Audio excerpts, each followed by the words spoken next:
जय श्री हरि। चक्रधारी मुरलीधर कृष्ण मुरारी, कृपा करो भगवन।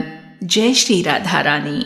कार्तिक माह के महात्म्य की इस श्रृंखला में आइए आज सुनते हैं आंवले के वृक्ष की उत्पत्ति और उसका महात्म्य। आंवले की इस महिमा का वर्णन सूत जी ने किया है। सूत जी के पास आए ऋषियों ने जब कार्तिक माह के विषय में जानने की जिज्ञासा की, तब सूत जी ने कुछ वृतांत वो बताए जब ऋषि नारद ने ब्रह्मा जी से कार्तिक मास के बारे में पूछा था और ब्रह्मा जी ने कार्तिक मास की कथाओं का वर्णन किया था। इसके साथ ही कार्तिक मास के कुछ नियमों का वर्णन सूत जी ने स्वयं किया था। आंवले की महिमा का वर्णन करते हुए सूत जी कहते हैं, कार्तिक के शुक्ल पक्ष की चतुर्दशी को आंवले का पूजन करें।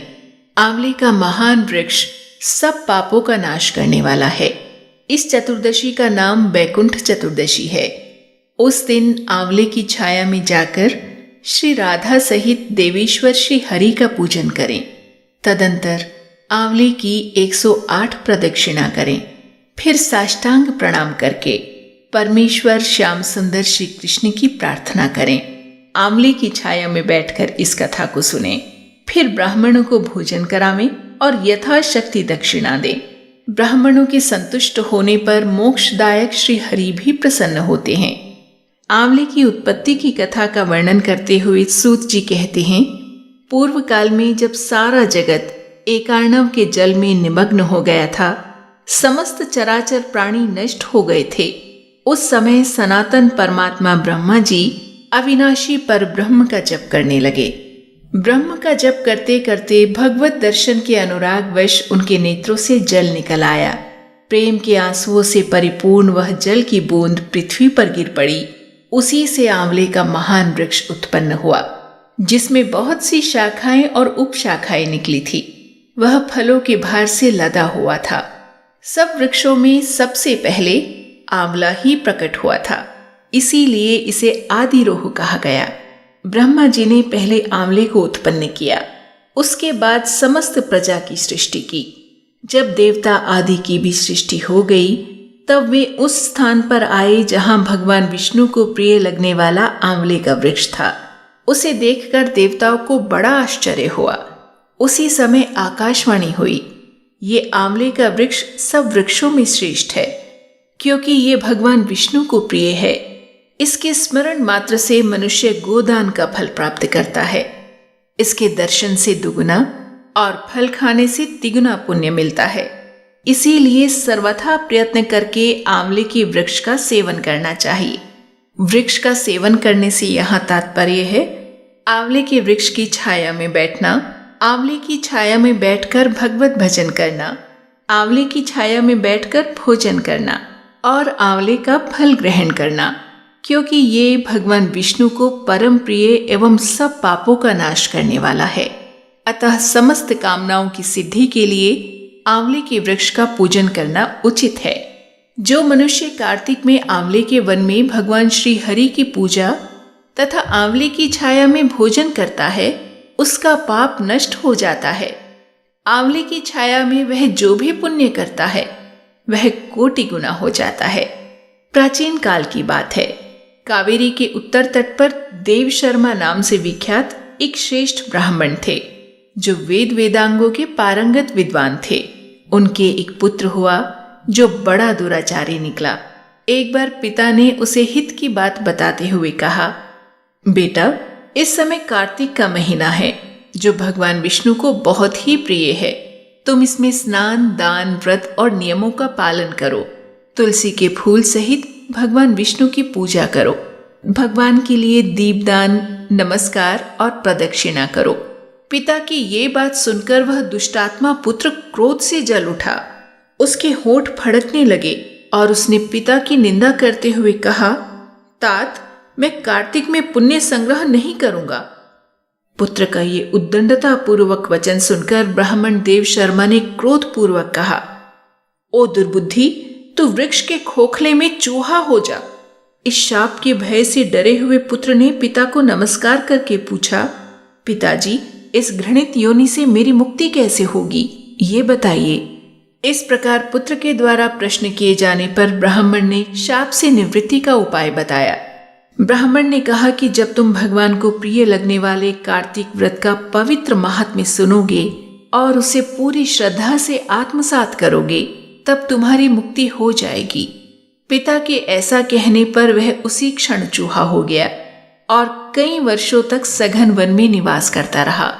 एक दिन कार्तिक मास में विश्वामित्र जी अपने शिष्यों के साथ उधर आ निकले तथा नदी में स्नान करके भगवान की पूजा करने के पश्चात आंवले की छाया में बैठ गए। वहां बैठकर वे अपने शिष्यों को कार्तिक मास का महात्म्य सुनाने लगे। उसी समय कोई दुराचारी व्याध अर्थात शिकारी शिकार खेलता हुआ वहां आया। वह प्राणियों की हत्या करने वाला तो था ही, ऋषियों को देखकर उन्हें भी मार डालने की इच्छा करने लगा। परंतु उन महात्माओं के दर्शन से उसके भीतर सुबुद्धि जाग उठी। उसने ब्राह्मणों को नमस्कार करके कहा, आप लोग यहाँ क्या करते हैं?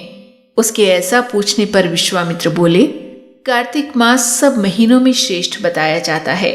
उसमें जो कर्म किया जाता है वो बरगद के बीज की भांति बढ़ता है।